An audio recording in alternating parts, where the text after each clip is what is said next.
اس عظیم الشان اجلاس میں جس موضوع پر مجھے بولنے کا حکم دیا گیا ہے وہ موضوع بڑا ہی اہم اور بڑا ہی حساس اور بڑا ہی عظیم موضوع ہے۔ وہ موضوع ہے اسلامی مدارس اور علوم دینیہ کی اہمیت اور اس کی ضرورت۔ اس موضوع پر میں آپ حضرات سے تھوڑی دیر گفتگو کا شرف حاصل کروں گا، قرآن کریم کی روشنی میں، احادیث کی روشنی میں، سلف کے اپنے کچھ چند نمونوں کی روشنی میں۔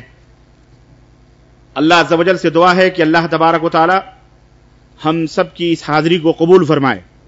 اور اللہ عز و جل ہم سب کو جس طرح یہاں مل کر بیٹھے ہوئے ہیں، اللہ ہمیں جنت الفردوس میں بھی اسی طرح مل کر بیٹھنے کی توفیق عطا فرمائے، اور اللہ ہمارے والدین کے اوپر رحم فرمائے، اور اسی طرح تمام مسلمانوں جہاں کہیں بھی دنیا میں رہتے اور بستے ہیں، اللہ عز و جل سب کو راحت اور سکون اور امن و سکون عطا فرمائے۔ اللہ عز و جل اس جلسے کے منعقد کرنے والے، اس ادارے کی بنیاد رکھنے والے، اس ادارے کو چلانے والے اور دامے درمے قدمے سخنے جس انداز سے بھی اس کا تعاون اور اس کی مدد کرنے والے، اللہ عز و جل انہیں جزائے خیر عطا فرمائے اور بے شمار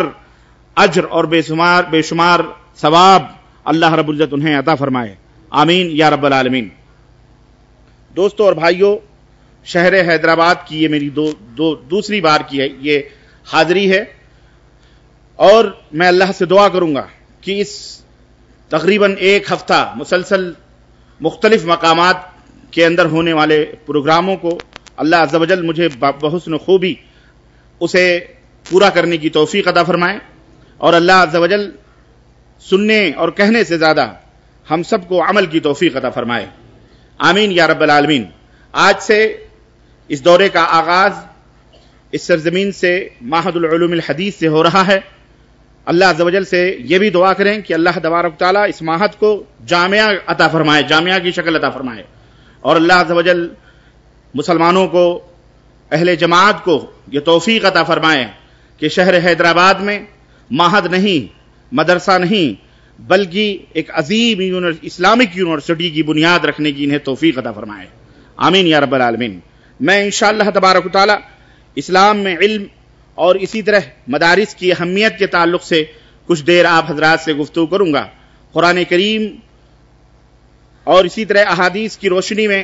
اس علم کے حاصل کرنے کی بے شمار فضائل بیان کیے گئے۔ میرے عزیزوں، میرے دوستوں اور بھائیوں، علم کے معنی ہوتے ہیں جانکاری حاصل کرنے کے، گیان اور معلومات حاصل کرنے کے۔ علم کے بارے میں علم کا معنی اور مطلب یہ ہوتا ہے سمجھنا، جانکاری حاصل کرنا، معلومات حاصل کرنا۔ اسلام جو پوری دنیا کے لیے اللہ عز و جل نے اس کائنات کے اندر نازل فرمایا کہ یہ پوری دنیا کا دین ہے، پوری دنیا کے لوگوں کو، اللہ کے بندوں کو چاہیے کہ وہ اس دین اسلام کو شرح صدر کے ساتھ قبول کریں، خوشی کے ساتھ اس کو مانیں اور اسلام کی تعلیمات اور اس کی شکھاؤں کے اوپر عمل کریں۔ اس اسلام کے اندر علم کی نہایت ہی اہمیت اور علم کے بے شمار فضائل بیان کیے گئے ہیں، اور اس حقیقت سے کون باخبر ہوگا، کون غافل ہوگا اور بے خبر ہوگا کہ اسلام کے آخری پیغمبر جناب محمد الرسول اللہ صلی اللہ علیہ وسلم کو منصب نبوت پر فائز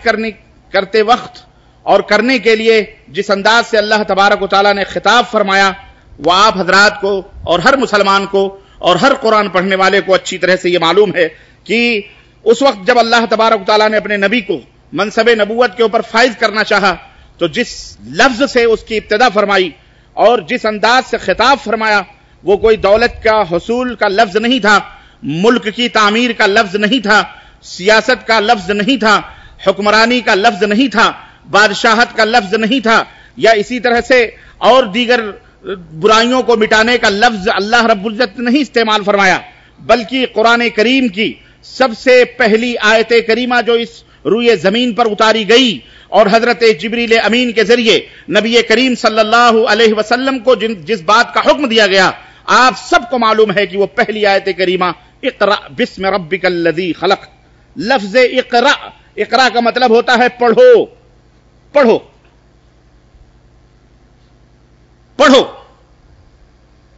لفظ پڑھنا اس بات کی دلیل ہے کہ اللہ تبارک و تعالیٰ چاہتا تو اپنے نبی کو اور دیگر الفاظ سے خطاب کر سکتا تھا،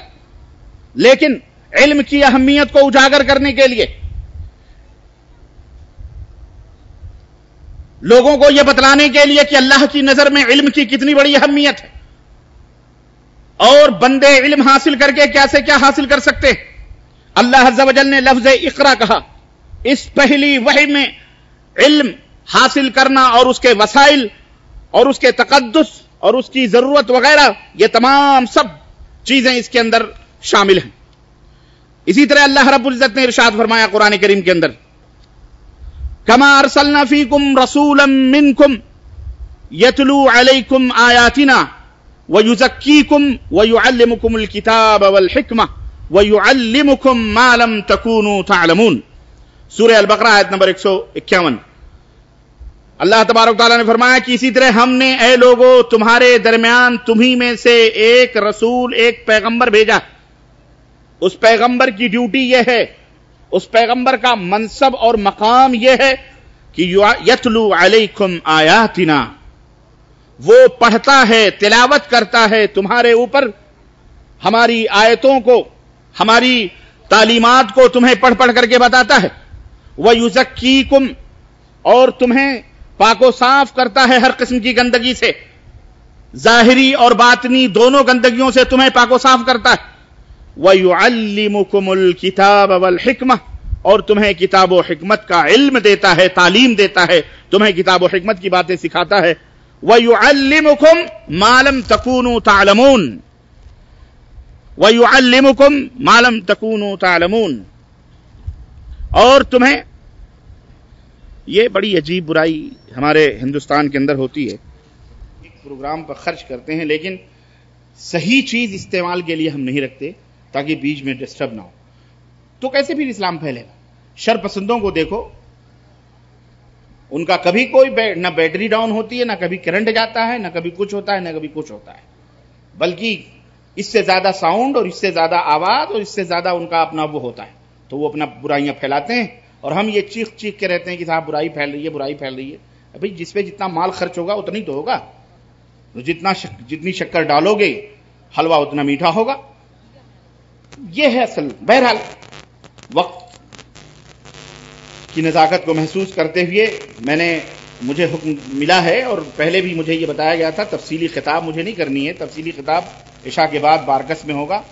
مختصراً علم کی اہمیت پر میں آپ حضرات کے سامنے حاضر ہوا ہوں کھڑا ہونے کے لیے. میں عرض یہ کر رہا تھا کہ اللہ رب العزت نے اپنے نبی کو فرمایا وَيُعَلِّمُكُمْ مَا لَمْ تَكُونُوا تَعْلَمُونَ، جن باتوں کا تمہیں علم نہیں ہوتا ہے وہ تمہیں وہ نبی بتلاتے ہیں، سکھلاتے ہیں.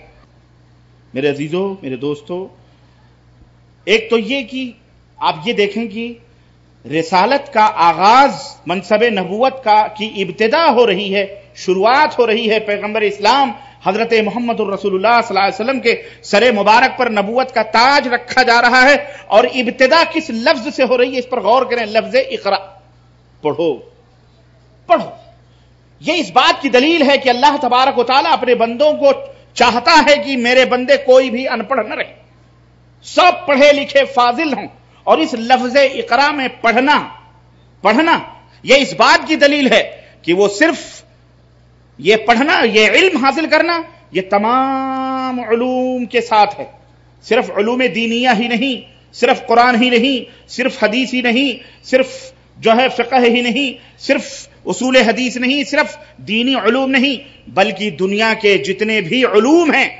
دنیا کے جتنے بھی حلال علوم ہیں، سب کچھ ایک مسلمان کی میراث ہے اور ایک مسلمان کو حاصل کرنا چاہیے.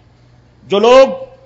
علم کے معاملے میں دینی اور دنیاوی کا فرق کرتے ہیں کہ نہیں دینی علم ہی حاصل کرنا چاہیے، دنیاوی علم حاصل کرنا حرام ہے،